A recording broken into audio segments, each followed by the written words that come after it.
Don't you dare interfere, outsider. If you can't hand over your entire salary to me, then leave. What? I'm the daughter of this house, and you're just an outsider. If you agree to give me your salary every month, I might let you stay. Otherwise, get out. I was dumbfounded by the harsh words spat out by my sister-in-law, Arlene. After 10 years of caring for my mother-in-law, Lexi, it was absurd to be treated like this by Arlene, who did nothing but laze around. Still, I believed in the bond I had with Lexi and simply responded, I understand, before leaving the house. But I knew Arlene's way wouldn't work forever. My name is Crystal. I married Elliot 20 years ago, and from that moment, I also began living with his mother, Lexi. After Elliot's father passed away, we decided not to leave Lexi alone. Fortunately, Lexi was a kind and generous person, and we got along well. However, 10 years ago, Lexi fell ill, and since then, I've been her primary caregiver. I left my job and became a freelancer to devote more time to her. Having lost my parents early on, Lexi became like a real mother to me, so caring for her was never a burden. 3 years ago, my husband, Elliot, tragically passed away in a sudden accident. The shock of losing her only son left Lexi a shadow of her former self. Although her body was frail, her mind remained sharp. But after Elliot's death, she began to fade away. I couldn't bear to see her deteriorate further or risk developing dementia.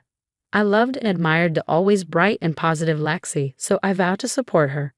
Sharing the grief of losing my husband with Lexi was more comforting than enduring it alone. In-laws or not, I was determined to continue living here and caring for her.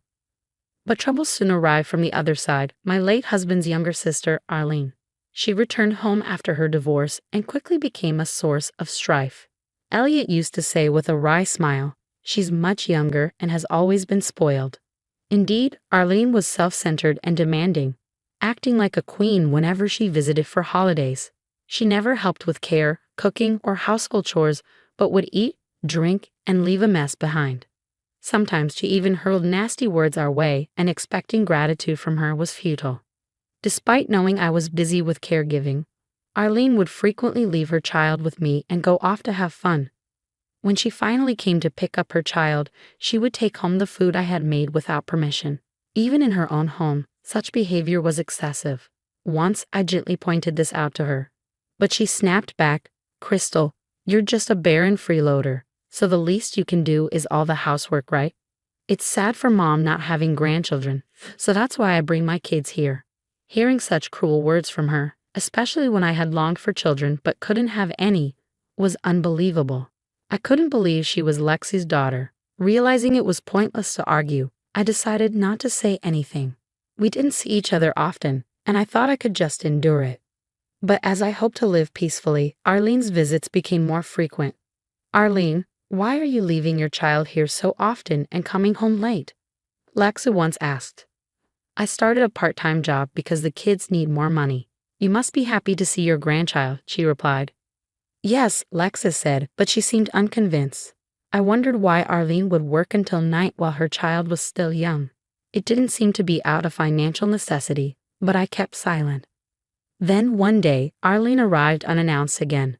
This time, instead of leaving her child, she dragged in a large travel trunk. I got divorced, so I'll be living here from now on, she suddenly declared. Lexi and I were shocked and asked what she meant.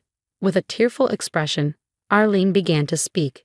She claimed she had endured violence from her husband for a long time and had finally decided to divorce him.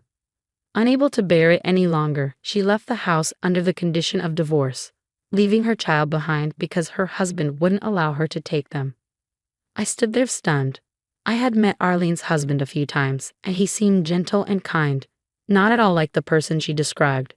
In fact, it was Arlene who often yelled at her husband and children unreasonably. I doubted Arlene's story, but Lexi, perhaps believing her daughter's words, agreed to let her stay. Lexi apologized to me, saying, as a mother, I can't ignore my daughter being divorced and kicked out, but living with Arlene. Thank you, Crystal. That's the situation, so I'm counting on you, Arlene said, grinning with eyes that weren't even slightly damp. It was all an act, wasn't it? Thus began life under one roof with the returned Arlene, who continued to do nothing. She didn't care for her own mother, let alone cook, do laundry, or clean, yet she kept giving orders. Did she really think I was her servant? Hey, what's with this bland all-meat meal? Are you messing with me? This meal is low in salt considering Lexi's health. Arlene, if you don't like it, why don't you cook something yourself? What? Don't tell me what to do. You're just a freeloader. Arlene shot back with venom. My brother is dead, and you're practically a stranger now. Why are you still living in this house? Who would care for Lexi if I weren't here? I replied, struggling to keep my voice steady. If it wasn't for that, I'd have kicked you out long ago. The peaceful days of living with Lexi seemed like a distant memory. Day by day, the stress of dealing with Arlene grew, but I made sure Lexi never noticed. One day, Lexi spoke up. Crystal, there's a place I want to go. It's tough with the wheelchair, but could you come with me? Of course, Lexi. Shall we stop by that cafe we used to visit? Lexi and I had a favorite cafe nearby. We used to go there often when she was healthier. That sounds wonderful, she replied, her voice filled with a rare warmth. I have something important to talk to you about. A month later, Arlene came home from one of her outings, not even bothering to greet us. Hey, are you working right now? She asked with a hint of disdain. Yes, I'm taking on jobs I can do from home. I want to prioritize Lexi's care, so I don't have as much time as before. So you're getting paid? Then give me all your earnings. What? I was baffled by Arlene's audacity. It's ridiculous to let a stranger live here for free. You should pay rent and utilities. Rent? I've been living here since I got married. We paid for the remodeling, and I've been covering all the utilities. But the land and house belong to us. Now that my brother's gone, I can say whatever I want. What do you mean? I'm just stating facts. Maybe you should find a job if you're not going to take care of Lexi. Frustrated, I couldn't help but retort. What right does a stranger have to say anything? Caring for Mom is just a performance. There's no inheritance for you, a stranger. Don't talk nonsense. As her daughter, don't you want to care for her and worry about her? Oh, you're so annoying. Don't meddle, outsider. If you can't hand over your entire salary to me, then leave. Listen, I'm the daughter of this house, and you're just an outsider. If you agree to give me your salary every month, I might let you stay. Otherwise, leave. I was dumbfounded by Arlene's words. For the past 10 years, I had been the one caring for Lexi, who couldn't move freely and who stayed by her side when her son died. I wanted to scream, I'm more of a daughter than you are. Despite not being related by blood, I had done all the housework and cared for Lexi without complaint. My voice trembled with anger. But Arlene just laughed scornfully. Isn't it natural to get paid for letting someone who's not even family live in the house? You must be after the inheritance. All right, if that's how it is, I'll leave. Huh, so you can't pay me the salary? What about Mom's care? Promise me you'll take care of that properly. Yeah, I got it. Stop nagging. You know the helper you've been using, right? Arrange for them to come every day and make sure you handle the payment. I couldn't believe it. She had no intention of taking care of her mother herself. I couldn't leave Lexi with someone like that. I immediately called a care manager I knew. A few days later, I moved out, but Arlene was hardly ever home, always out and about. I coordinated with the care manager and visited Lexi when Arlene was absent. I'm so sorry, Crystal. I never thought she'd kick you out. I told her to take it back, but she wouldn't listen, Lexi said, her voice heavy with regret. Lexi, don't worry about it. Just call me if you need anything. Then suddenly, the end came. Lexi was stable during the day but had an attack of her chronic illness in the evening. I rushed to the hospital when the care manager informed me, but Arlene was nowhere to be seen. A few hours after being admitted, the doctors did all they could, but Lex had passed away. I couldn't say goodbye or thank her. I couldn't stop crying. A few days after the funeral, all the relatives gathered at the house where only Arlene now lived. It seemed Lexi had requested everyone be present when her will was read. Lexi's lawyer looked over the gathered relatives and said, "Before I read the will, please listen to a voice recording that Lexi left as her final wish." Lexi's voice played, and everyone listened intently. "Thank you all for coming. I appreciate the friendships we had during my life. Now I will leave my will regarding my estate. It's not a large amount, but I wanted no troubles, so I requested all my relatives to be present. To my daughter Arlene, I leave $100,000. She did nothing to help care for her parent, but she's divorced with a young child. I'm leaving her this amount, which is her legal share. hoping she'll use it for alimony and for the child.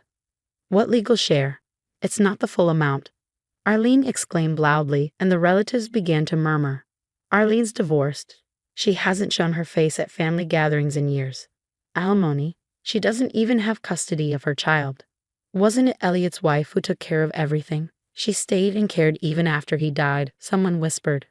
Arlene's face turned red, her clenched fists trembling with anger. What do you mean? She demanded. Lexi's voice continued, oblivious to Arlene's fury. Some of you may be surprised to hear of Arlene's divorce. The reason was her infidelity. The relatives gasped, and Arlene's face changed color. Why would you mention that? She muttered. Instead of protecting her family by taking care of me, she neglected her child and ran around with her lover. Her husband caught her and divorced her, taking custody. Honestly, I didn't want to leave Arlene a single dollar, but she's always been greedy and would claim her rights. So to not trouble the other heirs, I'm only leaving her half of the legal inheritance. Please use it properly to pay the alimony and for the benefit of the grandchild. The room was filled with shock. Hearing Lexi's voice was both comforting and devastating to me. And to you, Crystal, Lexa continued, her tone softening. Thank you for marrying my son and for everything you've done since. I loved your honesty and kindness. It must have been hardest on you when Elliot died so young, but you bravely stayed by my side and took care of me. No amount of gratitude is enough. Tears overflowed from my eyes at Lexi's words. I know what it's like to take care of a parent, and caregiving is truly a tough task. You did it without a single complaint, without accepting any money, and always with a smile. Crystal, I am leaving you the same amount of $100,000 as my daughter, as well as our house and land. You are free to sell or rent the house, but I'd be happy if you remembered the days we spent together here. Lexi, I couldn't take it anymore. I started crying like a child. I could never be grateful enough. She treated me like her real mother, having lost my own parents early. To all my relatives, thank you for everything. Asterisk asterisk, my last wish asterisk asterisk. My last wish is for you to watch over my son's widow, Crystal, who will now be alone. Ensure she lives a bright and strong life. That's all. Lexi's voice echoed through the room. All I could hear around me were sobs. I couldn't stop my own tears either. Only Arlene was screaming loudly in such a situation. This is ridiculous. Such a will is invalid. Are you some kind of fake lawyer? She shouted. If you have doubts, we can meet in court. I'll appear as the opposing lawyer, and you'll see I'm legitimate, the lawyer calmly replied. That woman was just my brother's wife, a stranger. I'm the real daughter. It's absurd she gets the same amount and the house too. Arlene's voice was filled with desperation. She hadn't even attended Lexi's last moments, shedding not a single tear, only frantic now. Unforgivable. This hellish creature. I wiped my tears and stood up. Arlene, Mom might have been physically disabled, but she thought more of her family than anyone. This was the result of that. You knew about it. That's why you played down and left, Arlene accused, her face twisted with anger. I'm hearing about the will for the first time now. How did Mom even know about my relationships? Mom was worried when you started leaving your child frequently. That's why she contacted your ex-husband after your divorce. What? Then I met and talked with him. Lexa couldn't go out alone. Your husband tried to reconcile many times despite your repeated infidelities. He showed me the evidence. But the kind husband had no intention to demand alimony. Yet, Lexa suggested he should. She said the 3-year statute of limitations from the divorce would soon be up. No, wait, that's a lie. Arlene's voice cracked, her face growing pale as she realized the gravity of the situation. Everyone in the room looked at Arlene with contempt, neglecting her child and husband for affairs. Lexa probably didn't even want to leave her anything. Having a rightful heir like this can be troublesome, but it must have been for the grandchild's sake. She was kind, the relatives commented, casting stern looks at Arlene. Also about my inheritance, you seem unhappy, but I was legally adopted by Mom. I'm Lexi's child in the eyes of the law. What? Arlene turned even paler but kept on ranting. That's impossible. I didn't approve of that. It's not allowed without the daughter's consent. No consent is needed for an adoption, the lawyer added, sealing Arlene's fate. So I may have been driven out of the house, but things have changed. Since I'm inheriting the house, could you pack your things and leave soon? Arlene collapsed on the spot, unable to respond. There was applause from the relatives who heard everything. Some had tears in their eyes. It's good that you, who care for Lexi, are rewarded. You were like a real daughter. If you have any trouble, let us know, one of them said. I bowed deeply. Thank you. Lexi had probably gathered everyone to ensure I wouldn't be misunderstood or rumored about after inheriting the estate. After everything was made public and she lost the trust of the relatives, Harleen was left without anyone speaking to her. She later left the house in a huff, reportedly paying alimony to her ex-husband from her inheritance, but her life afterwards seemed difficult. Yet the fact that tens of thousands of dollars remained for Arlene, who had no savings or job, speaks volumes about Lexi's generosity. Ideally, she should use the money for her child and start working hard. But people like her rarely change. She'll probably run out of money soon. As for me, I'm now living leisurely, sorting through the belongings in my old home. The house is too big for one person, and the property taxes are quite high. I need to think about what to do. The lawyer gave me the recording of Lexa reading her will, saying Lexa had asked for me to have it, just remembering her words. Thank you for everything.